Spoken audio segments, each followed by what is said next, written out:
안녕하십니까? 네. 임재로 이번 시간에는 148페이지부터 하겠습니다. 임재의 설법부터 우선 한번 들어보죠. 임재 스님이 설법했습니다. 요즘에 불도를 배우는 사람들은 스스로 철저한 확신을 가져야 하며 결코 자기 마음 밖에서 불법을 찾으려고 해서는 안 된다. 사람들이 사용한 언어 문자의 방편에 끄달려서 삿됨과 올바름을 판단하지 못하고 있다. 예를 들면은 스님들이나 조사들이 조사나 부처가 있다고 이렇게 설법하는 것도 모두 불교의 교리로서 주장한 것에 지나지 않는데 실제로 부처나 조사가 존재하고 있다라고 착각해서는 안 된다. 이런 이야기입니다. 불교의 교리라고 하는 것은 불교의 경전에서 설하고 있는 모든 가르침을 불교의 교리라고 하는데, 이 교리라고 하는 말은 진실을 바로 깨닫게 하기 위해서 부처님이 언어 문자라고 하는 방편을 사용해서 설법하고 있는 것을 불교의 교리라고 그럽니다. 우리가 경전이나 모든 논서나 계율이라고 하는 것은 그 자체의 어떤 목적을 두는 것이 아니라 그 자체가 제시하고 있는 진실을 체득하기 위한 방향과 방법을 제시해 놓은 것이거든요. 부처라고 이렇게 이야기하니까 부처가 있다, 존재한다 이렇게 생각하는 분들이 되게 많아요. 신이 있다고 하니까 신이 존재한다고 생각하고 있는데, 이것은 인간이 모든 중생의 모든 번뇌 망념을 벗어나게 하기 위해서 깨달음의 경지의 작용을 부처라고 표현했고, 또 부처의 경지를 체득할 수 있는 방향과 방법을 다양한 부처님의 설법으로 제시해 놨는데, 그러한 언어나 용어들을 가지고 실제로 존재한다라고 착각을 하고 있는 것이 중생이거든요. 그래서 법으로서 진실을 바로 볼 수 있는 안목을 갖추지 못하면은 언어 문자라고 하는 방편의 경계에 끄달려서 진실을 체득하지 못하는 이런 부작용과 오류를 만들게 되는 거예요. 그래서 이런 점들을 지금 잘못 착각된 수행자들이 오류에 떨어지고 있는 그 안타까움 때문에 임재가 다시 한번 이런 설법을 하는 거죠. 여러분들도 많이 그런 이야기 들어봤죠? 부처님이 있다, 조사가 있다 이러하니까 부처라고 하는 것이 고정된 부처라고 있다고 생각해 버려요. 많은 사람들이 부처라고 하는 데 대해서 신과 같이 영원 불변한 어떤 존재가 있는 것이로서 착각을 해버리죠. 이 때문에 불교의 용어가 법신이라든가 하는 것은 불생불멸이다 이야기하니까, 법신불은 항상 그대로 존재하고 있는 어떤 실체의 존재로서 부처라고 생각을 해버리는 사람들이 많이 있습니다. 이걸 이제 불법으로 봐야 된다는 겁니다. 모든 것은 불법의 대의로서 불교를 참고해야 되고 참선 공부를 해야지, 불법을 제껴두고 여기에 방편의 언어 문자로서 제시하고 있는 방편이라고 하는 언어 문자로서 제시하고 있는 내용의 부처라든가 아니면은 깨달음이라든가 아니면은 도라든가 아니면은 여기서 이야기하고 있는 우리가 해탈이라든가 아니면 참선 공부하는 선이라고 하는 것, 이런 것이 따로 있다고 생각한다면 무엇이냐, 이게 불법의 대의에서는 어긋난다 이겁니다. 그래서 금강경에서도 무실무허, 무시라고 그래요. 일체의 모든 존재는 실체로서 실다운 존재라고 하는 것은 있을 수가 없는데, 사람들은 실다운 존재로서 실체의 존재로서 있다고 착각을 해버리고 그것을 의존의 대상 경계로 삼아버려요.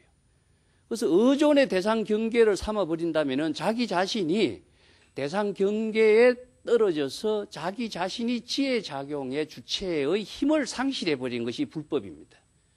그러면 이런 부처나 깨달음이나 도나 해탈이나 선이라고 하는 것은 의식의 대상 경계로서 제시한 세계가 아니라 자신이 마음으로 자각적인 깨달음의 지혜를 전개하는 그 세계를 부처라고 하고 깨달음이라고 하고 도라고 하는데, 이것이 마음 밖에 어떤 존재의 대상 경계로 부처가 깨달음의 세계가 있다고 착각해버려요. 요 다음 본문에도 부처의 경계가 어떤 것이냐 하는 것을 구체적으로 설명하고 있습니다만은, 실체가 없는 것이다. 실체가 없는 것은 무엇이냐? 불교에서 이야기하는 것은 일체의 모든 존재는 공이다 이겁니다. 이 불교의 모든 가르침이 일체의 모든 존재가 공이라고 하는 이 불법의 대의에 의거해서 자신이 마음속에서 의식의 대상 경계를 초월했을 때에 마음의 지혜 작용으로 하는 것이 부처요, 마음으로서 지혜 작용으로서 깨달음을 실현하는 것이요, 마음의 지혜 작용으로서 도를 실행하는 것이요, 이것이 어떤 대상 경계로 둔다면은 항상 자신은 어떤 대상 경계에 끄달려서 자신의 주체적인 지혜 작용은 상실해 버린다. 이 점이 선의 생명입니다. 그래서 내가 주인으로 살 것이냐, 아니면은 부처라고 하는 망상의 대상 경계를, 의식의 대상 경계, 부처나 신이라고 하는 대상 경계를 자기가 얽매어서 노예로 살 것이냐 하는 거예요. 그래서 선은 무엇이냐? 항상 자기가 주인이 되어서 살아라는 거죠. 주인이 되어서 지혜로 작용하는 깨달음의 삶을 실현하는 이 경지의 삶을 언제? 항상 지금에 산다.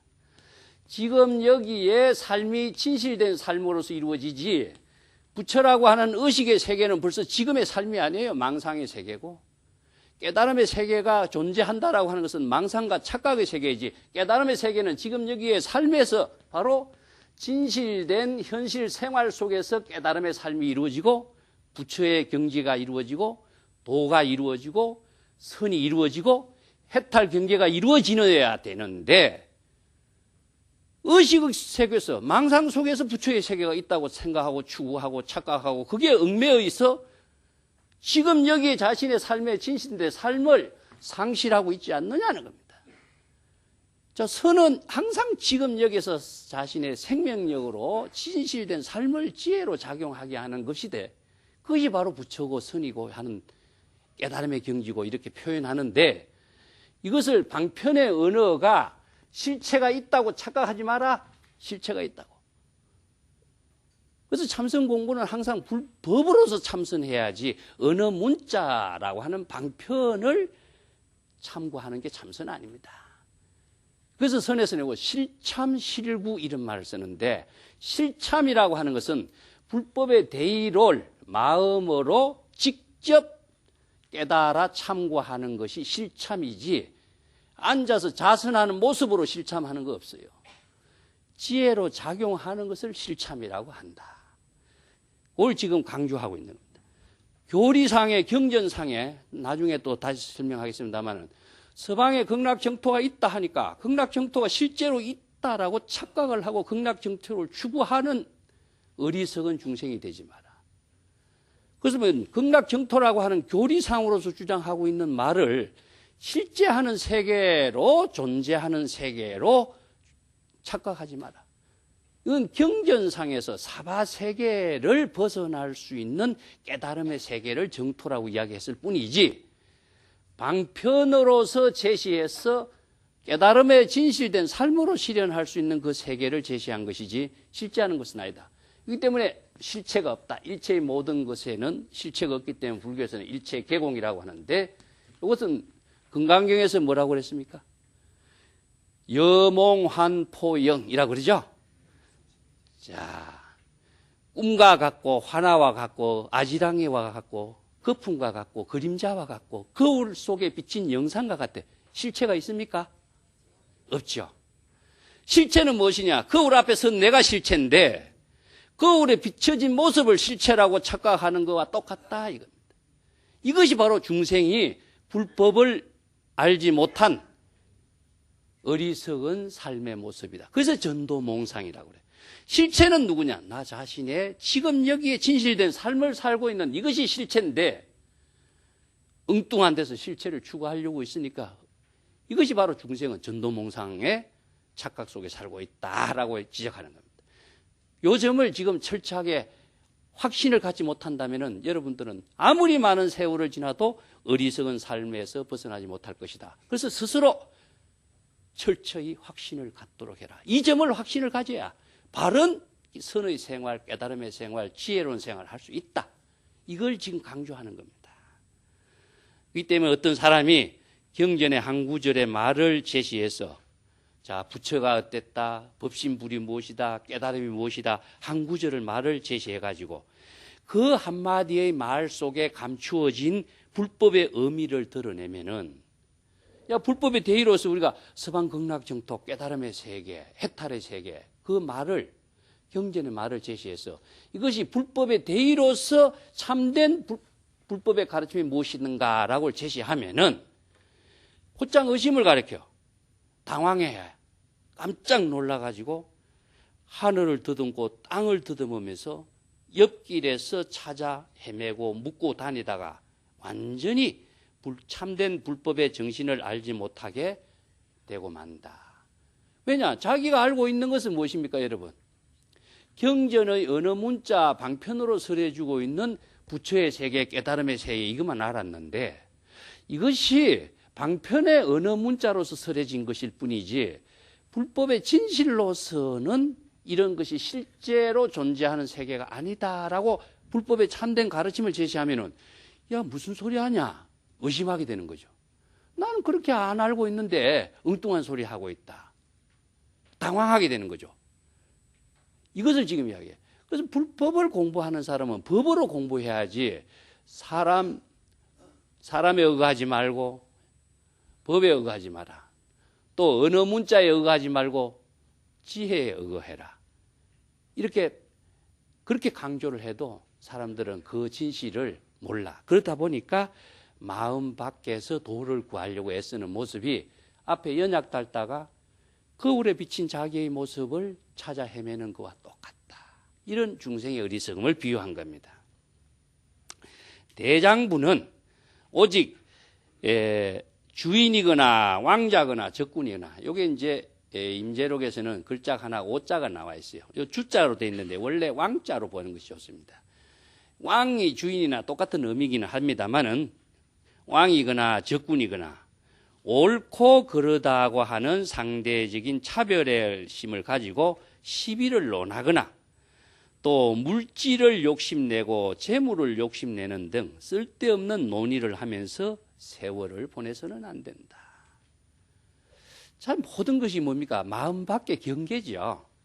이게 중생 착상이라 그래. 중생은 모든 상에 집착되고 있는 모습이다. 그런 이야기 하는데 이게 세속적인 가치관이에요. 이것은 출세간적인, 불법이라고 하는 것은 출세간적인 지혜를 작용했을 때에 세간적인 모든 가치관에서 생사윤회하고 탐착하는 가치관을 초월할 수 있는 바른 삶을 실행할 수 있는데, 여기서 명예나 재물이나 뭐 아군이나 적군이나 옳고 그름이나 이런 시비 분별을 하는 것은 출세간적인 지혜의 작용이 아니죠.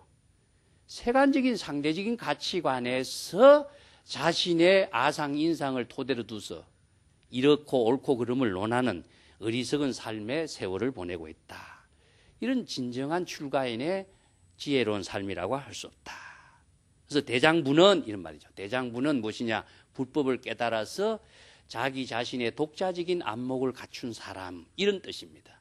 이 대장부란 말이 원래는 맹자에서 주장한 말이지만은 선에서는 무의진인이라든가 독자적인 자신의 지혜와 안목을 갖추어서 부처나 조사의 말도 따르지 않고 자기 자신의 안목으로서 독자적인 삶을 살 수 있는 능력을 갖춘 사람, 자기 삶을 불법의 지혜로 창조적인 삶으로 만들 수 있는 사람, 이런 사람을 대장부라고 합니다.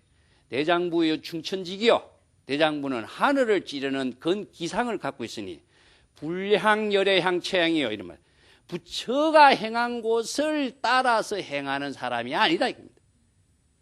누구를 맹종하거나 따라가는 것이 아니라 독자적인 불법의 지혜를 자신이 체득했기 때문에 자신의 지혜로 자신의 독자적인 창조적인 삶을 사는 사람을 장부라고 한다. 이게 뭡니까? 임재가 이야기했던 무의진인이죠. 그런 기질을 갖춘 사람이 되라 하는 겁니다. 그래서 나는 출가자나 재가자를 구별을 논하지 않고 어떤 수행자가 찾아오더라도 단번에 그의 참모습을 다 파악한다. 참 이 말 이해하기 어렵죠. 그가 비록 어떤 장소에 나타날지라도 그의 음성이나 이름이나 설명을 모두 꿈과 환상인 것이다. 자, 요 말을 이해하려면요, 건강경에서 열의 실지실견이란 말을 하고 있습니다. 그래서 건강경의 사상을 토대로 두고 이 법문을 하고 있습니다. 열에는 실지실견이요. 내가 가끔 이야기했습니다. 그렇지만은 자주 이야기해서 여러분들이 귀에 못이 박혀야 항상 이 지혜로 항상 지금 자신의 삶에서 자신을 자각할 수 있는 능력을 펼쳐낼 수가 있어요. 귀에 못이 박혀야 돼. 내가 지금 여기 자기 이 한마디 여러분 못이 박혔습니까? 이거 하나만 잘 건지면은 우리가 항상 깨달음의 삶을 살 수가 있는 거나 마찬가지예요. 자, 열애는 누구냐? 열애는 자, 이 임재가 지금 나는 그런 말 썼거든요. 나는 출가자나 제가자는 구별을 논하지 않고 어떤 수행자가 찾아오더라도 나는 단번에 그의 참모습을 파악한다 하는데, 여기서 그의 참모습이란 누굴까요? 자기 자신의 주인공을 말합니다. 보통 이 문장을 어록을 잘못 읽으면요, 건강경에서 열애는 실지실견이요, 열애는 모든 중생을 다 알고 다 본다, 이렇게 번역을 막연하게 해버린다면 불법으로 보는 해석이 아니에요. 글자로 보는 해석이 돼요. 그러면 열애는 전지전능한 존재가 되죠. 그러면 그런 열애가 어디 있습니까? 불교에서는 부처가 어디 있느냐?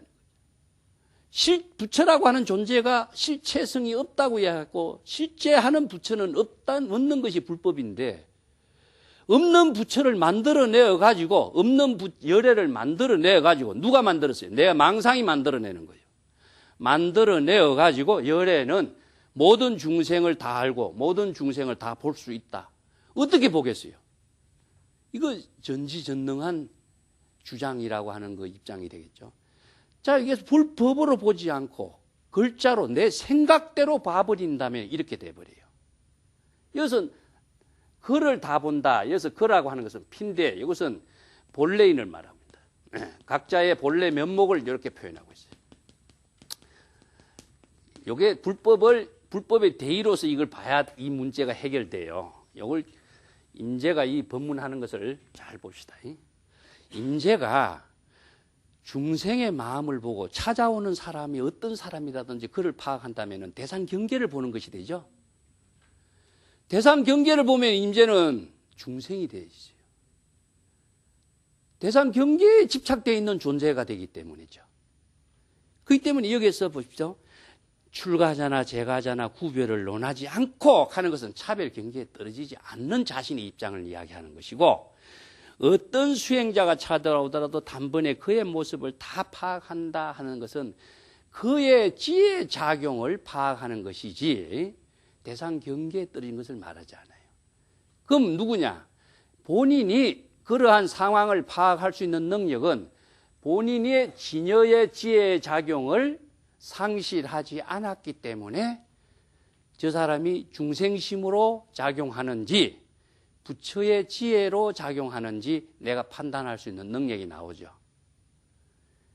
그래서 임재 자신이 자신의 참된 모습을 지금 여기에 자신의 지혜 작용하는 모습을 지금 다 알고 보는 것이다. 이걸 불지견이라고 하는데, 안다라고 하는 것은 불법에 의거해서 아는 것을 말합니다. 불법에 의거해서 이것이 여법한가 여법하지 않는가 하는 사실을 불법의 지혜로 아는 것을 안다라고 이야기하는 거고, 견이라고 하는 것은 불법의 지혜로서 차별 경계에 떨어지지 않는 부처의 지혜 작용을 지금 여기에 할 수 있는 능력을 보는 거예요. 직관적인 지혜로 보는 걸 말해요. 이 경지가 중임재 자신의 진여의 지혜 작용, 무의 진인의 작용으로서 이야기하고 있는 것이지, 임재가 다른 사람의 어떤 대상 경계, 차별 대상 경계를 본다고 한다면은 임재는 대상 경계 중생심에 떨어진 중생이 되어버려요. 이 때문에 허라는 것은 무엇이냐? 자기 자신의 본래인의 지혜작용입니다. 그래서 이 건강기능 구조를 다시 한번 봅시다. 열애가 실지실견 한다 하면 이 열애는 누구시냐? 자기 자신을 말해요. 진여의 지혜를 작용하는 것을 열애라고 그럽니다.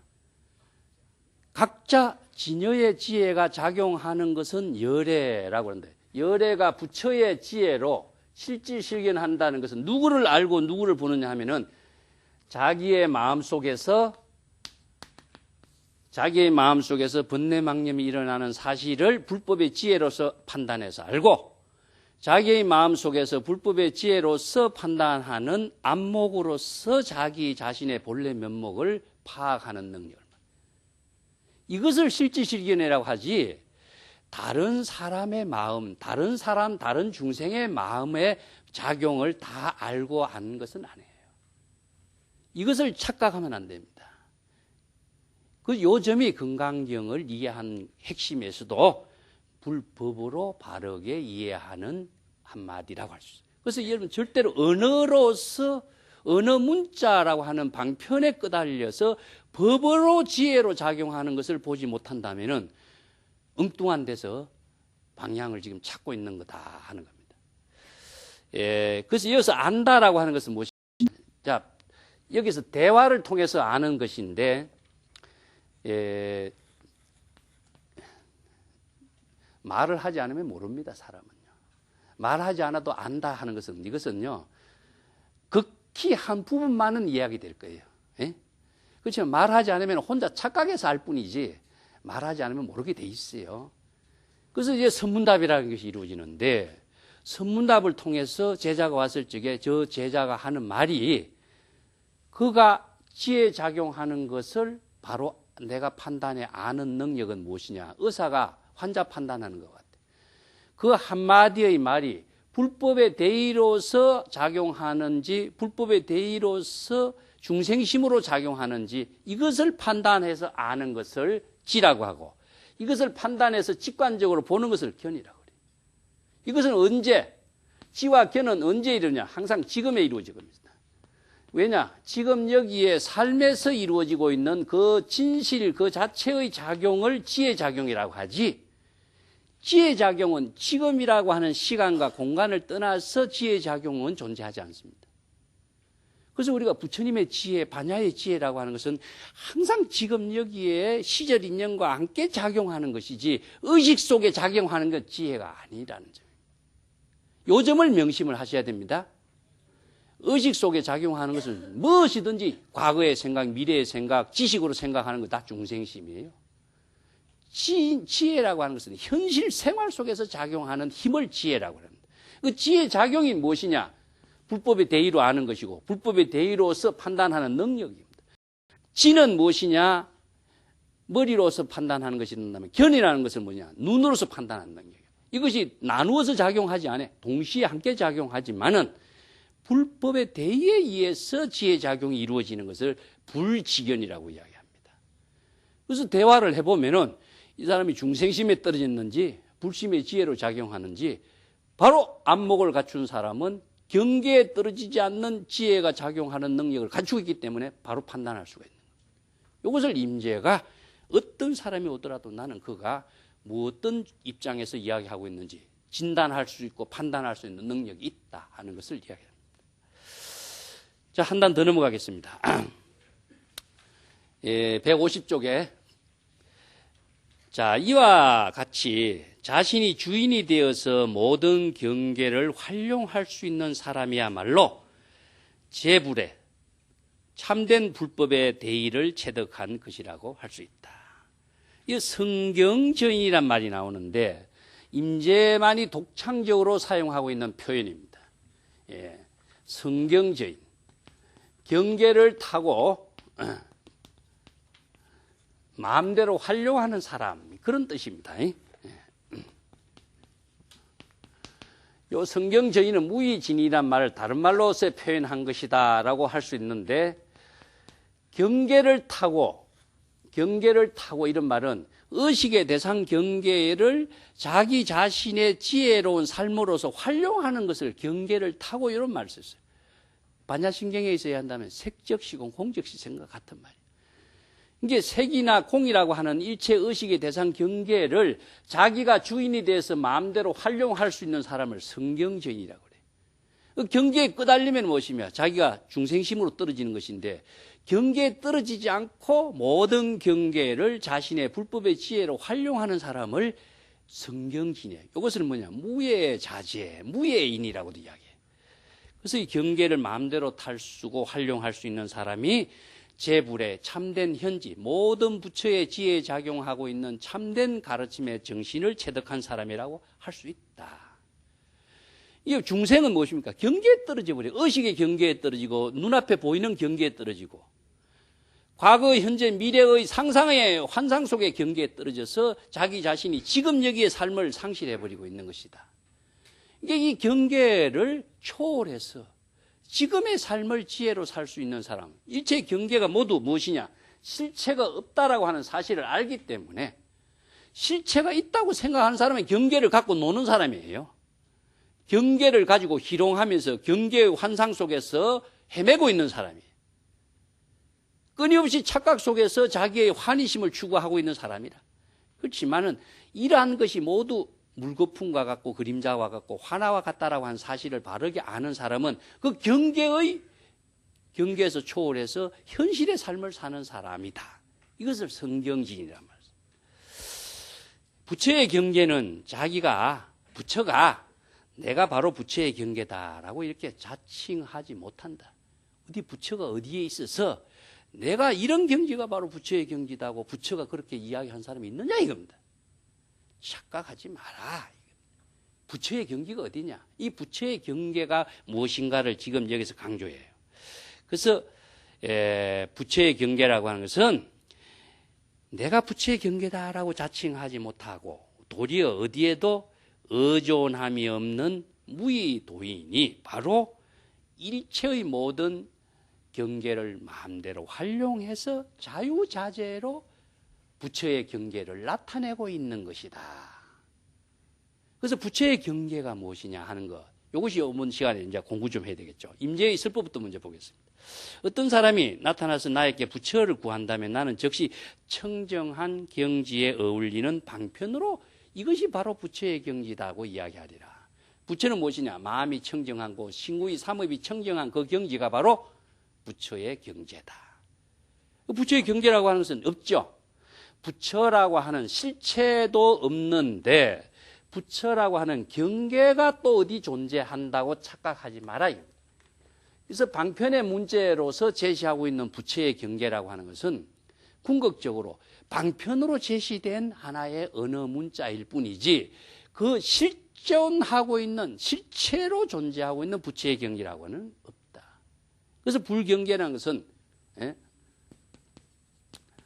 불경계라고 하는 것은 실제로 하는 거 아닙니다. 이걸 무시해. 건강경에서 이야기했죠. 아까 무시. 실체가 없다 이겁니다. 실체가 없다.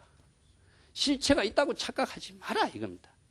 이 때문에 존재하지 않는 세계인데 존재하는 것처럼 착각하지 마라. 그러면 부처의 경계는 무엇이냐? 무의진인이 일체의 차별 대상 경계를 초월해서 지혜로 작용하고 있는 그 세계가 다름 아닌 부처의 경계다 이겁니다. 그렇기 때문에 청정한 경지로서 어울리는 방편으로 제시하고 어떤 사람에게 나에게 보살을 구한다면 나는 자비로운 경지로서 자비심의 경지를 펼쳐서 바로 어울리는 방편으로 보살의 경지를 제시한다. 어떤 사람이 나에게 깨달음, 보리를 구한다면 나는 청정 미묘한 경지에 어울리는 방편으로 제시한다. 또 어떤 사람이 나에게 열반의 경지를 구한다면 즉시 열반 적정의 경지에 어울리는 방편으로 제시한다. 자, 여기에서 부처의 경지, 보살의 경지, 보리 깨달음의 경지, 열반의 경지가 실체하는 경지는 아니죠. 그러면 어떤 경지였습니까? 방편으로서 언어 문자로서 이해할 수 있도록 제시하고 있는 경계일 뿐이지 그런 경계는 실체가 없는 경계죠. 착각하지 마라. 그 경기를 진짜 존재한다고 착각한다면 큰 부작용과 오류 속에서 착각 속에 떨어질 것이다. 그렇기 때문에 마지막 구절 보겠습니다. 경계는 여러 가지 차별이 있으나 사람은 차별이 없는 것이다. 그러므로 사물에 응하여 형상을 나투는 것이 마치 물에 비치는 달과 같다. 이게 건강명경에 나오는 유명한 그 법신의 작용을 이렇게 표현하고 있습니다. 월인 청강이란 말 들어봤죠? 이거 똑같은 겁니다. 달이 청강에 비추는 것과 마찬가지. 이것이 이제 법신의 감흥이라고 하는 것과 마찬가지인데, 자, 지혜 작용을 법신이라고 하는 부처가 따로 있어서 이런 작용이 있는 것이 아니라 우리가 지혜 작용하는 그 자체가 바로 이런 경계가 이루어지고 있다는 겁니다. 환경의 열애 수량품에 유명한 말이 있죠. 야규 욕지 불경계라는 말이 납니다. 한번 적어봅시다. 당정기 여허공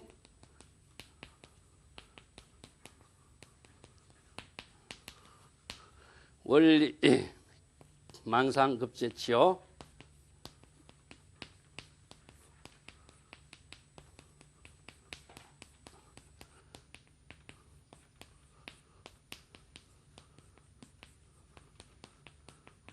영심소양 계무회란 말이 있죠.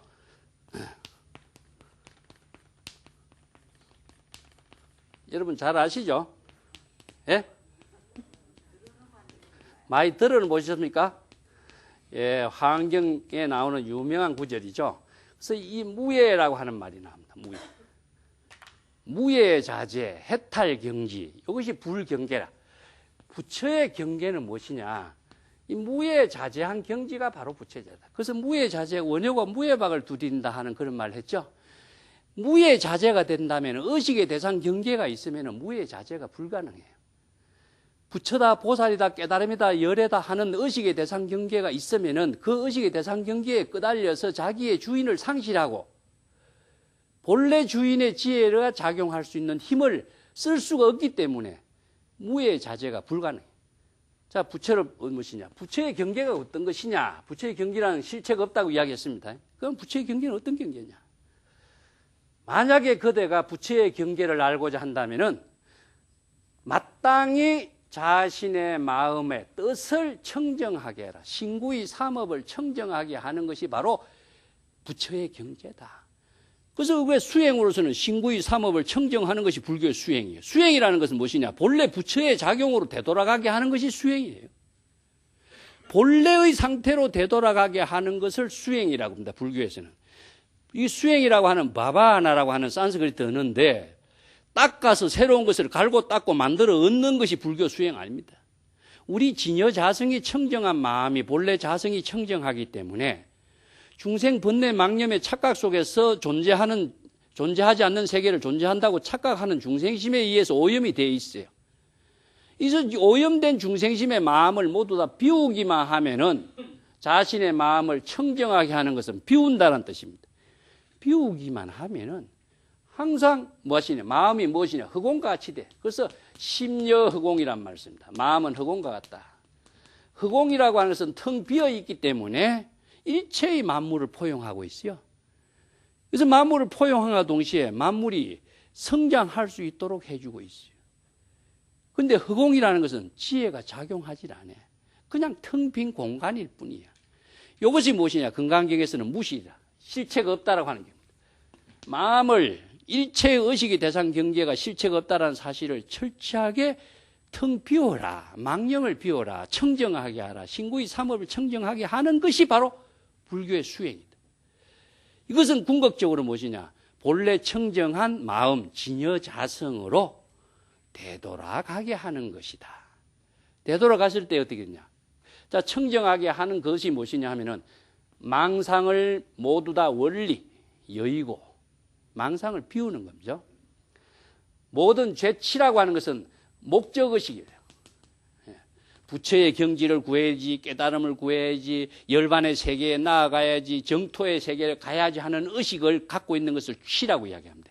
무엇을 하려고 하는 생각, 무엇을 구하려고 하는 생각, 무엇을 얻으려고 하는 생각을 취라 그러는데, 이런 생각들을, 망상들을 모두 다 멀리 여의도록 하면은 번뇌 망념의 모든 생각, 구하려고 하는 생각을 다 비우면은 마음이, 각자의 자기의 마음이 자기 마음대로 어떤 경지에도 걸림없이 무예자재하게 작용할 수 있는 지혜가 이루어지고 있는 그 세계가 바로 부처의 경계다.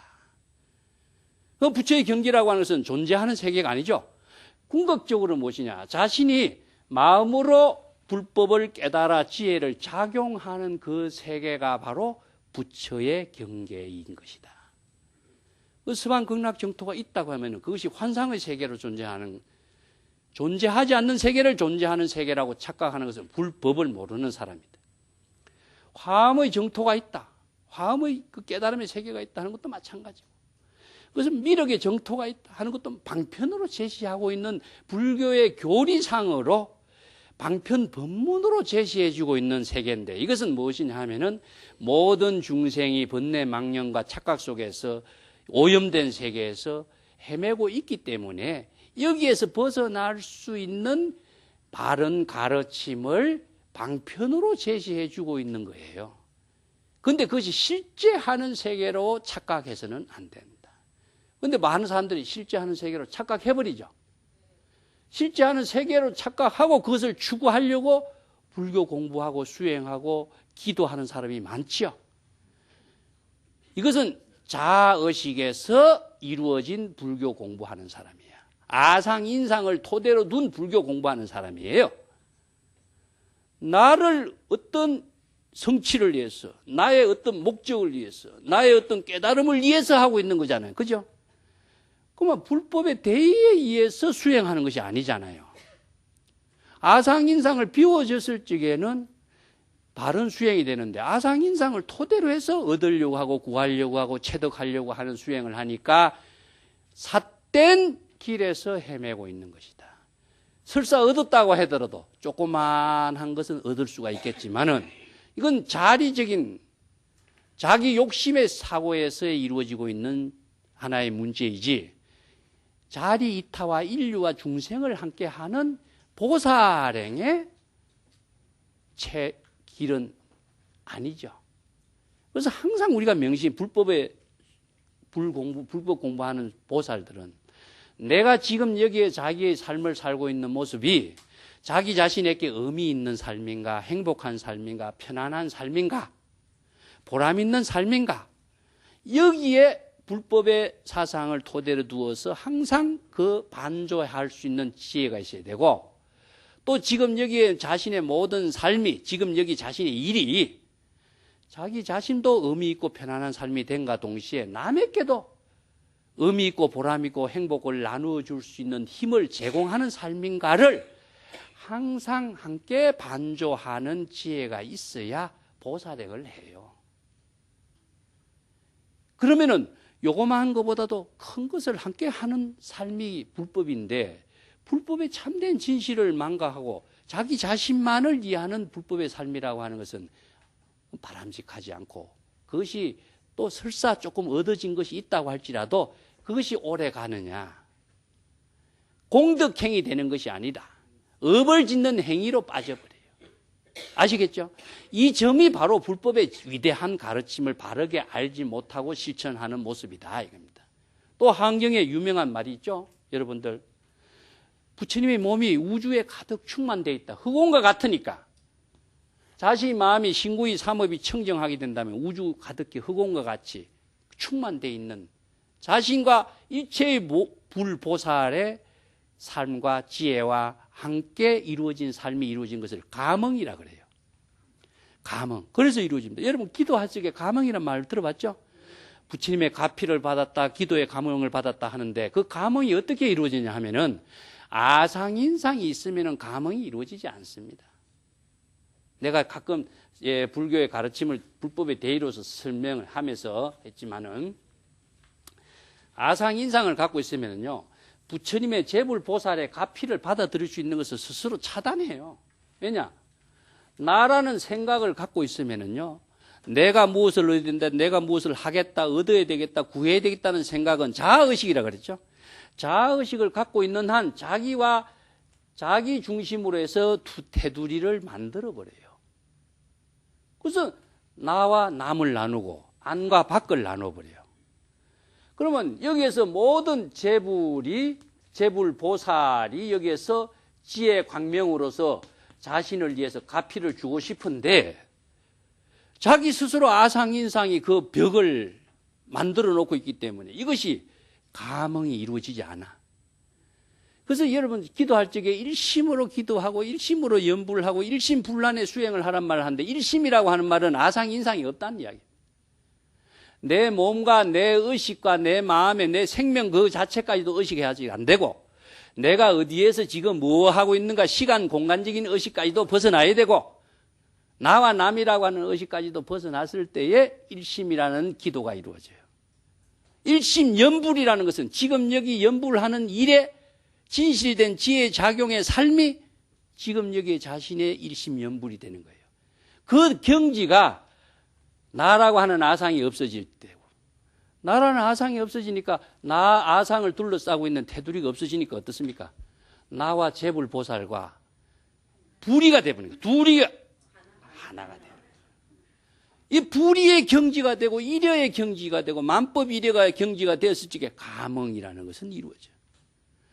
이렇게 이루어지는 불교 수행과 기도가 불법의 대의를 모르고 기도를 아무리 열심히 해도 감흥이 이루어지지 않는다. 이제 여러분들은 바른 불법 수행과 기도 또 보살행에 의해서 위대한 삶을 함께 나누는 감흥을 이루시기 바랍니다. 오늘 이야기 마치겠습니다.